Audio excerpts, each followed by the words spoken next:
Alright everyone, now we come to the big news of the day, which is that last night, I was tired, I was going to cover it at the time, but then I'm like, well, I'll just make a tweet and go to bed, basically.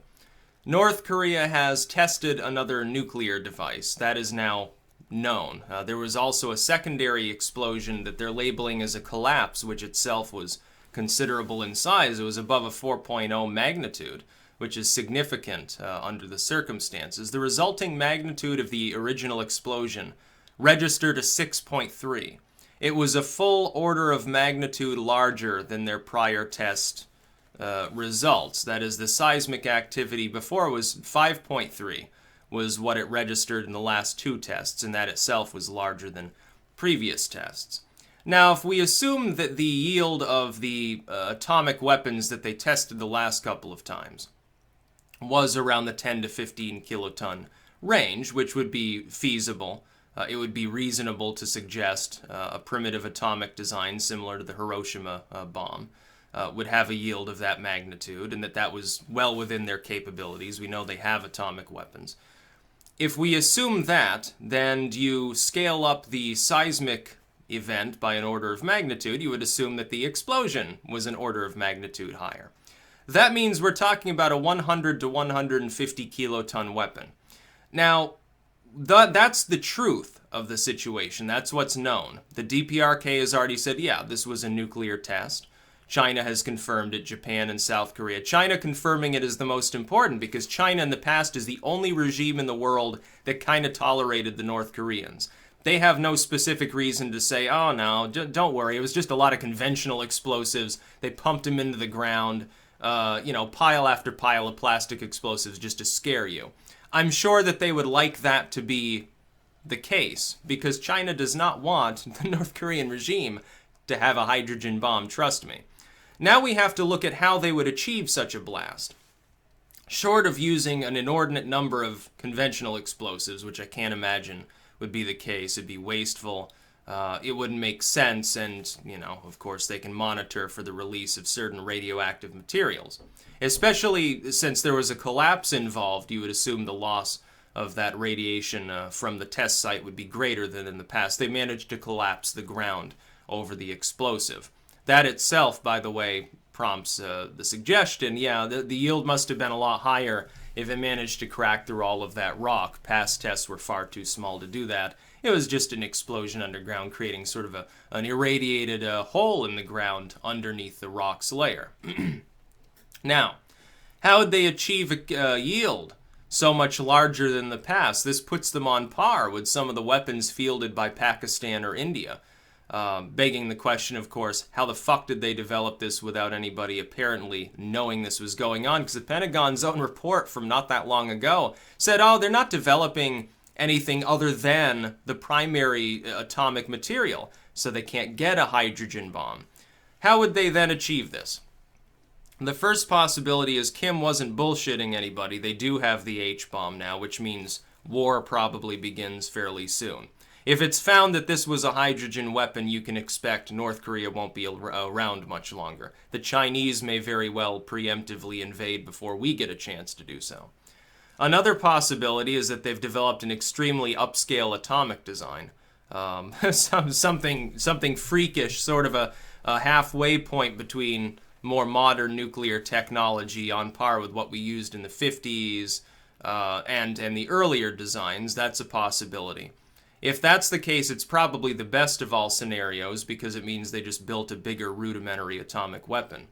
Another possibility is that they hooked a bunch of smaller atomic weapons together and blew them up at the same time. I would assume that's also a possibility. That's probably the worst scenario because it would confirm that, yeah, they have a hell of a lot more atomic material than we thought. So much so that they can basically waste it on conducting an oversized test just to show the world, hey, we've got the H-bomb. That would be arguably worse than them having a hydrogen bomb, because it means they have a shit ton of nuclear material. How the hell can we even account for the fact that they managed to attain all of it? As far as we knew a year ago, they had 5 to 10 small weapons.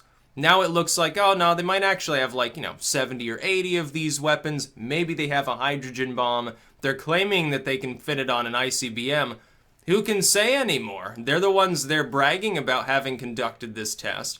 They're not being shy about the fact that they supposedly have this technology. Must be a worried day in South Korea, because with the older style weapons we already knew they had, they would need multiple of those small atomic warheads to even destroy Seoul, if they decided to deploy them in an offensive manner. They would need multiple such weapons. They wouldn't simply be able to use one. Yeah, you could destroy the downtown with one, but if you wanted to kill all the people in the surrounding areas, you'd need 3 or 4 of them. If they've got a much larger atomic or even hydrogen weapon, you only need 1 of them. That's all you need. It turns most of Seoul into a blistering crater, killing basically everybody in the city, either through its flash, and they get their flesh burned off their skeleton, or from radiation or something like that, or the overpressure and collapsing buildings and so forth.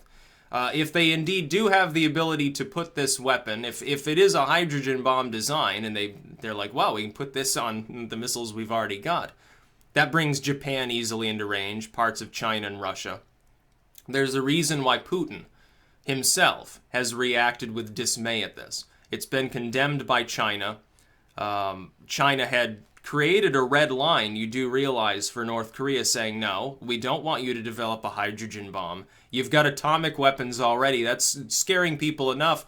And China comes out and says, well, we're trying to work on our relationship with these other countries, trying to become the world's economic and trade power.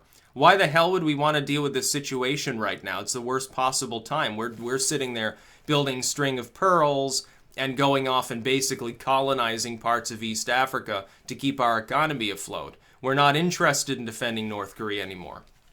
And they said, if the United States struck their missile sites, they wouldn't even get involved. The Chinese won't even respond.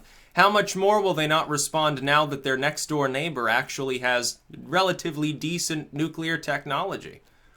This puts North Korea beyond the capability of its neighbors, by the way, to even deal with. The Chinese are not going to be willing to directly deal with North Korea unless it's part of a coalition.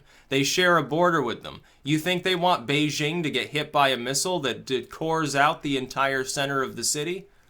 This is fairly modern. This is more like 50s era nuclear technology. Until yesterday, they were talking about, oh, well, they've got the kind of weapons we deployed in 1945.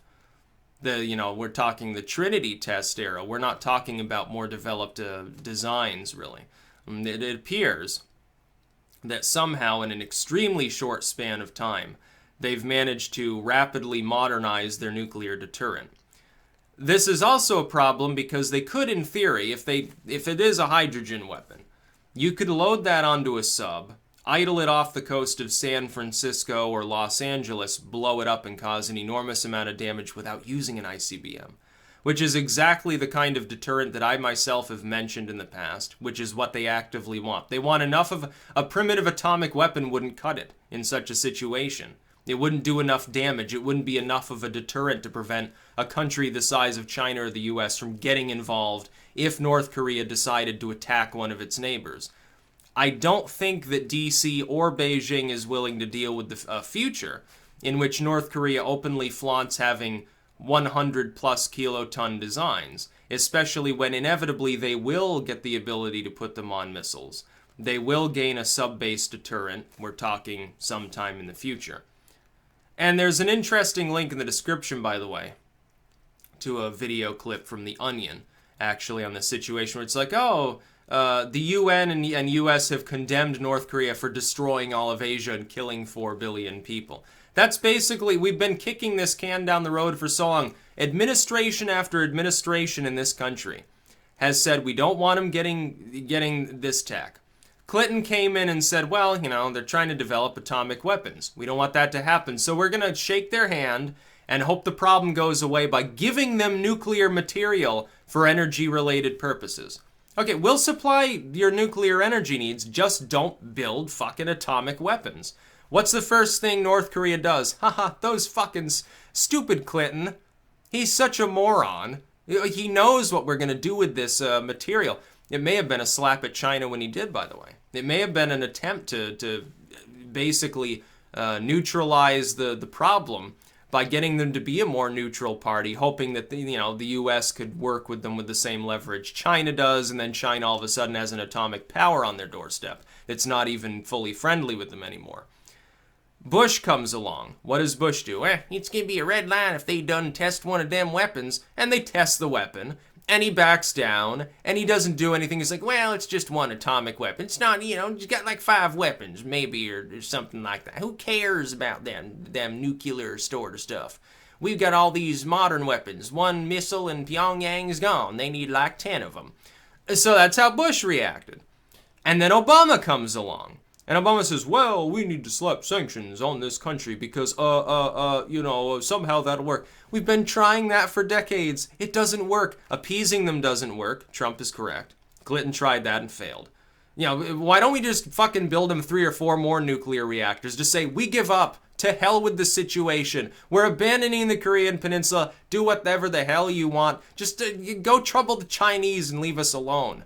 Or something like that. We might as well, because that's the direction that we're going in. You have a state now that has either an extremely large atomic weapon, or a much larger arsenal than we thought, or modern hydrogen weapons. They have one of those 3. And they repeatedly have threatened to invade and crush their neighbors. Oh, we're gonna nuke. Tokyo will be ashes. Beijing will be a lake of fire. Seoul will be wiped out of existence. They don't even need the artillery on the DMZ now if they've got these weapons. What the fuck is DC planning to do about this?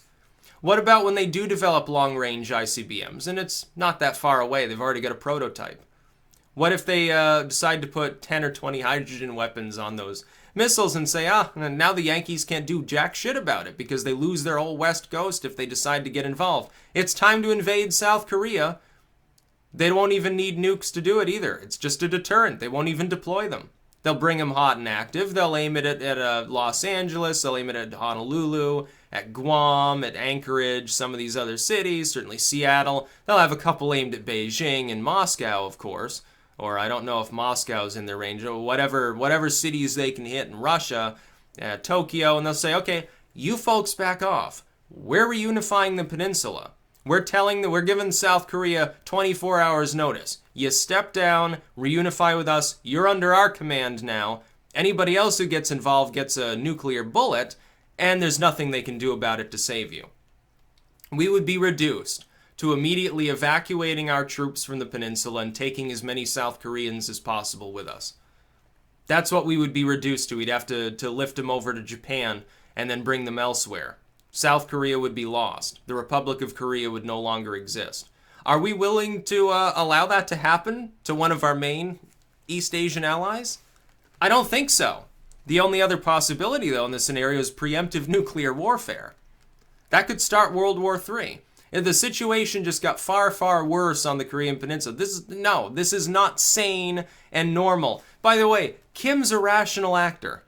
He knows he can he's convinced he can get away with this stuff, and for a long time he's been totally right. Clinton? Clinton didn't care. Bush was a coward. He had to call his fucking daddy anytime he wanted to do something with regards to foreign policy, or defer to Dick Cheney. Hey Dick, what should I be doing here? What are all these buttons in front of me in this little nuclear briefcase here? I don't know what all these do. What's the password? Oh, it's Bush 123. Okay, I never would have guessed that one. And Obama's the worst of all, because he just sat there and said, oh, well, we'll let the world economy decide. The only extraction he ever gained in the Korean Peninsula was getting China to agree to some of the sanctions. Trump comes along, China's done it twice already. Now he's got China condemning their development of an apparent hydrogen weapon. Yeah, it's a bad situation. By the way, it's going to get a lot worse if we don't do something immediately. We need to attack North Korea. I hate to say it, but there's no other option unless you want to see, 10 million South Koreans die. We're talking about 2 scenarios here, and one of these 2 at this point happens. Now that they've got the H-bomb, sanctions aren't going to work. The economic side won't work. Only force will work. Trump's correct on this. And he's alluding to it, which is why I think we might end up striking something there. And it won't be a limited strike. You conduct a limited strike on North Korea, they'll lash out immediately and burn their neighbors into ashes. You have to launch a much larger preemptive strike than that. It may even require limited nuclear warfare, unfortunately. You'd probably have to get China on board. You'd probably have to have them helping out, because they would almost immediately invade the northern part of the peninsula anyway. Who cares? Way better China than the DPRK's regime. Let them take over the whole north half of North Korea for all those minerals if they want. At this point, it's preferable to the alternative. The other possibility is we wait and we do what we've been doing, which is basically butt-fuck nothing. Oh, another round of condemnation and sanctions. Oh, you better not test another weapon. You'd better not do anything. Like you're going to listen to us. You've been listening for the last 2-3 decades, even when the Chinese start joining in the chorus. We'll wait them out. Don't worry. The regime will somehow magically collapse. Hasn't so far, but, it'll happen. Someday, some glorious day, North Korea will collapse any day now. Just drink some more tea and just relax. We sit there and wait until they do develop a long-range missile deterrent or a sub-based missile deterrent or something along those lines, and then we can't get involved without getting nuked. Now, do you want to have nuclear weapons hitting our west coast? Because that's what you're going to get. You're going inevitably. The Republic of Korea will get attacked. And they're going to say, hey, U.S., you're our ally. You're honor-bound to defend us. Because you can't really do it alone, because otherwise Seoul is going to be nothing but ashes and 10 million people will die. Japan will call us in, because they'll probably come under fire. They'd be the first to aid the South Koreans, by the way. Might end up in a weird situation where we're fighting alongside the Chinese communists against the DPRK and their Juche model. Which it'd be surreal. It would be a true sight to behold. The two main military powers of the world, ganging up on a state that has become dangerous enough to probably reliably turn a dozen or so cities to ashes before they fall. At this point, they probably would be able to do that. Even a massive and extremely technologically literate assault involving 4 or 5 of the main military powers capable of attacking. Even that probably wouldn't save the world from seeing, for the first time since the 1940s, multiple atomic or nuclear weapons deployed in an offensive manner and causing extreme mayhem. Probably we can't avoid that now. We waited too long. But I'll tell you what, that's better than having hundreds of such weapons detonated, including on our own shores, if we do nothing right now. By the way, to all the fake libertarians out there, oh, North Korea has the right to exist. Yeah, they do. They don't have the right to threaten their neighbors with nuclear weapons. They also just irradiated the atmosphere a little, because unfortunately the rock covering the explosion totally collapsed. Are you at all concerned about that in regards to the health and safety of the Japanese and South Korean populations? You probably don't care. Oh, that's over there. Let them take care of it. Yeah, okay. Well, let's let 20, 30 million people get slaughtered. That's a wonderful time. Let's abandon our ally. By the way, then it becomes China's problem. They're going to attack anyway. Those North Koreans are still going to come under war. It's just it wouldn't be us getting involved. I don't believe in world policing. This is not an imperialistic struggle against some people say, oh, they don't have a Rothschild bank, so we're trying to destroy them. It has nothing to do with the world banking system. North Korea ultimately is irrelevant in that sense because China takes those minerals at bottom dollar and pumps the world market full of them. Nobody's economically concerned about wanting a reunification. South Korea economically doesn't even want it. Neither does China, neither does the United States per se. Nobody has a reason to. The Chinese get those minerals, they give them rice shipments. Here's some bullets, here's some rice, give us the minerals and the coal. It's still on the world market. Some people have suggested that we're trying to destabilize North Korea because of rare earth minerals. Not necessary. They're already being extracted and sold through China. So it doesn't make any difference. We buy everything else from China. It's not like we're going to gain magical access to them. In fact, by the way, here's something you haven't thought of if you think that that's the reason for all of this. We would actually pay a lot more for those rare earth minerals if South Korea ends up absorbing North Korea. Because you'll have people who have an expectation of workers' rights and minimum wage laws and pensions extracting them. It'll cost more. It would actually be bad for the globalists to have a reunification. Odd as though that may sound, it's actually a worse scenario for them. I think this is a legitimate struggle against a state that has made it clear that it intends to deploy nuclear weapons in an offensive fashion. When people try to, some people have also said this to me. Well, other states have nuclear weapons. And I don't see you complaining about that. Yeah, it's kind of hard to put the genie back into the bottle, number one. Number two, Moscow does not routinely threaten to nuke its neighbors. Beijing does not routinely threaten to nuke its neighbors. India and Pakistan, the UK, France, Israel, the United States, nobody else in the world routinely threatens to deploy a hydrogen bomb in an offensive fashion, let alone against a non-nuclear state. There are states with a doctrine that allows them to use, like the Samson option. Under that, Israel would consider using nuclear weapons against non-nuclear states if attacked. I disagree with that basic idea, by the way. I think that's barbaric. But it doesn't go around saying, hey, we're going to nuke you tomorrow, or something like that. North Korea's really gone that haywire. China doesn't want that. China doesn't want to deal with this fucking situation. It makes them look bad because for years they appeased them. They said, oh, no sanctions right now. They're stalled out at mid-40s atomic technology and they've already got it. Like, so unless you're going to invade, you're not going to do anything about it. So just back off. No, China will vote to veto these sanctions. Give them food. Give them weapons. Clinton looks extra bad. He lived to see the monster he created. North Korea didn't have a nuclear program that was up and running until Bill Clinton gave them the material and the reactor. Bill Clinton did that. Yep, the Clinton family once again striking out at the world and making it more miserable than it was before. It's Bill Clinton shares a large part of the blame. Then Bush does. Obama does. We'll see what Trump does. We'll see what Tokyo does. We'll see what Beijing does. It'd be interesting to see what China's ultimately reaction will be. Chances are we still do nothing, and we wait, and eventually in our lifetime South Korea gets its ass handed to it and reunified by force, and we have to see millions of families crying and screaming in the streets trying to flee and get on U.S. naval vessels so they can get over to Japan so that they don't get enslaved. That's the other option.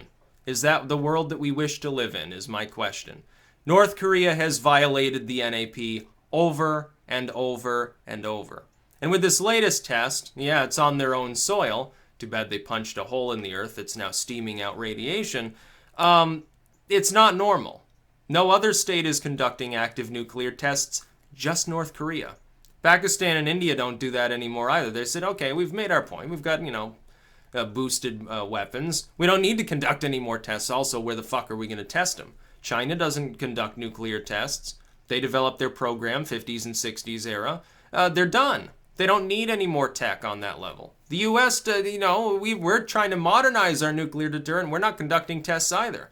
There's some reason to suggest we should probably consider conducting a few. Maybe the U.S. and Russia should be working together, and China.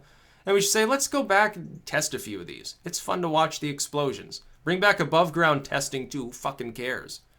Who cares if some hermit out in the caves gets irradiated setting the stage for The Hills Have Eyes? You got to do something with our lives.